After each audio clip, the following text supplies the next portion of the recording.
Sur le signal d'alarme, elle tire le signal d'alarme sur l'état des comptes publics. Oui, le quoi qu'il en coûte et la mise à l'arrêt de l'économie pendant le confinement ont fait plonger les comptes dans le rouge. La dette de l'État s'est creusée de 560 milliards d'euros en 2 ans, soit 113% du PIB. Cela appelle un effort sans précédent après la crise, préviennent les sages. Il pointe également la gestion des EHPAD, secteur en pleine tempête. C'est bien simple, Élise Dangean, il faudrait presque repartir de zéro.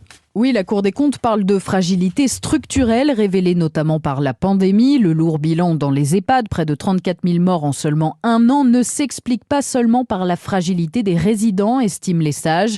Les dysfonctionnements sont nombreux et ce malgré l'argent mis sur la table, notamment dans le cadre du Ségur de la santé. Ça représente environ 14 milliards d'euros, d'où la nécessité d'une réforme trop longtemps reportée, estime Pierre Moscovici, premier président de la Cour des comptes. Le modèle EHPAD lui-même, on le voit bien, doit être revisité et revisité complètement car il y a des problèmes d'encadrement médical, d'accompagnement infirmier, de locaux. Il y a des problèmes qui sont liés d'ailleurs à la dimension du modèle lui-même. Pensez qu'en France, on a quelques 600 000 personnes qui sont dans les EHPAD.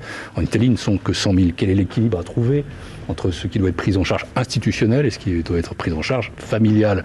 Et donc, il y a toute une réflexion à mener avec des drames que nous vivons. La Cour des comptes y apporte sa pierre. La semaine prochaine, la Cour des comptes doit remettre un rapport dédié à cette question à la Commission des finances du Sénat avec des propositions concrètes pour tenter d'améliorer la loi en la matière.